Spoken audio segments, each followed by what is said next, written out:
him is that he is as good with children as I am, which is not at all. We don't have many friends who have kids because mostly we try and shake them off. I'm sure you've got kids, and I'm sure they're smashing, but I'm glad you've left them at fucking home. Presumably so are you. My husband has a friend, they've been friends since they were teenagers, and this particular friend has a little boy who's that sort of age. I'm going to say 5, but it's very much a guess.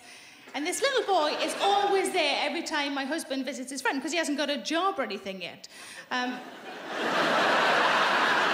last time my husband visited his friend, the little boy said to him, "Will you read my book, please?" So polite, so polite. My husband said, of course I will. So the little boy handed his book to my husband, and my husband read the book in his head. This is how shit we are with kids. Just silently flick through the pages. Passed it back to the little boy. Said, do you think that little boy was giving you a recommendation? But we were on a train, my husband and I, quite recently, sitting opposite each other. Very busy train, very packed with loads of people. And I needed to tell him something, but I didn't want to say it out loud because a lot of people are around. So I thought, I'm going to try and just say it with my face, not use any words at all, just get the message across a different way. Now, we've only been married for 2 years, but we've been together for 10. Give us a cheer if you're in a long-term relationship. So you guys will know especially well that you can often get a message across with just your face, can't you? And I thought, that's what I'm going to do. Now, the thing I needed to tell him was that I was feeling a bit horny. Hence not wanting to say that out loud, so I'm going to use my face. Now, I'm going to do the face that I did for him. I'm going to do that face for you.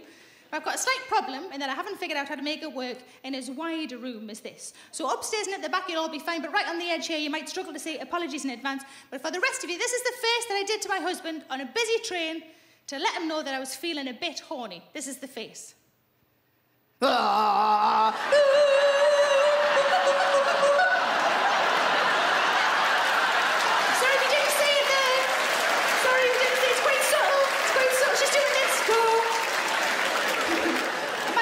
Straight away, because we've got a really deep connection.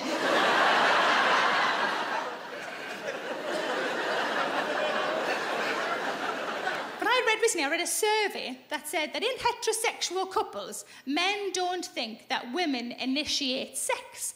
And I thought, I don't think that's true. I think women initiate sex. I think maybe we don't call it that.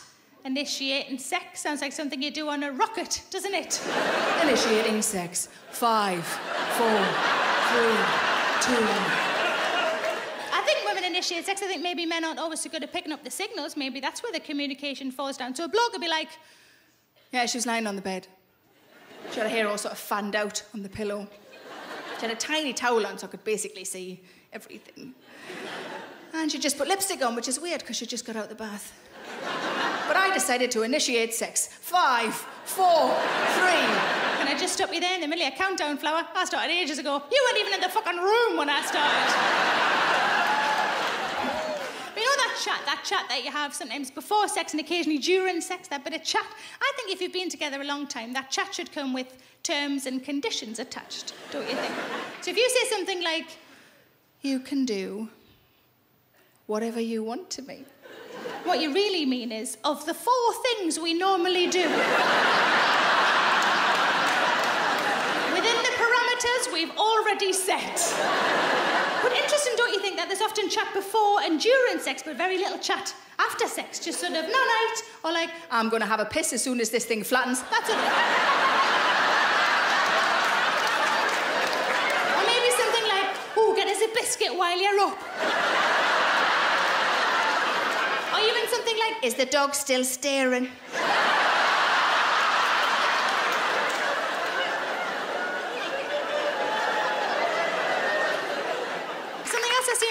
That I would never buy for myself is sticks in a jar. Have you seen this? Sticks in a jar? Sticks in a jar? Does anybody know what the proper name is?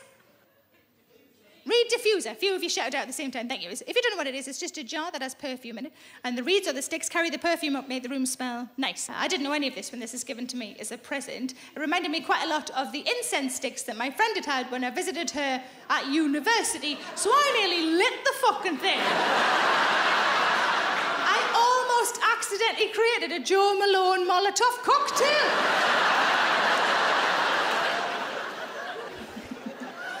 It's quite quite a few girly things I can't really partake in. For example, I can't have anything in the bath that isn't me or the water. Can't have bath bombs, bath oil, bubble bath, bath salt, kind of any of those things. If I have any of those things, it makes down there raw. I mean both spellings, like R-A-W, sort of red and angry and shiny, and also just no.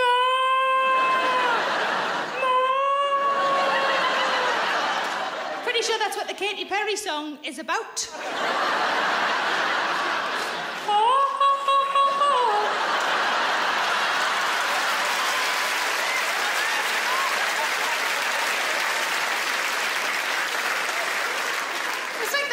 Joke, you know that old pub joke, you'll know this. Two monkeys in the bath, one of them goes, hoo, hoo, hoo, hoo, and the other one goes, oh, sorry, I forgot you had a really sensitive vagina. Do you know that one?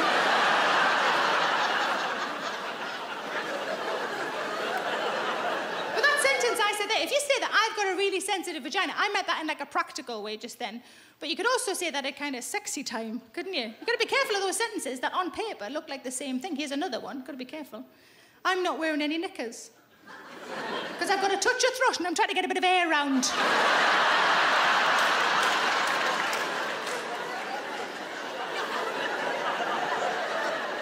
But I've got a friend who's in her 60s and she said to me, I used to be like you with the bath bombs and whatnot. I said, used to be?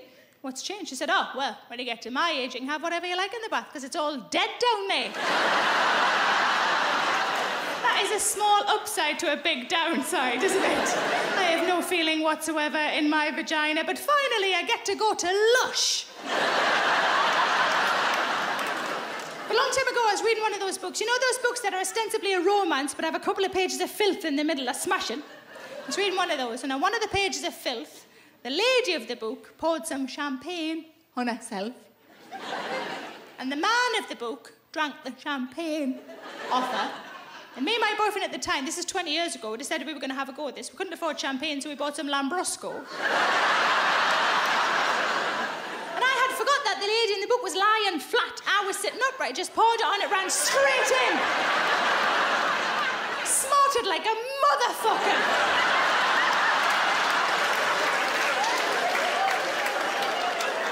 I told that story to a friend of mine recently, and she said, is that why you don't drink? No, not once when somebody's asked me why don't I drink have I answered because it hurts me fanny. Ah, you're doing it wrong then. You don't have to take the cork out like that. It was a screw cap. Imagine the skills I need for a screw cap.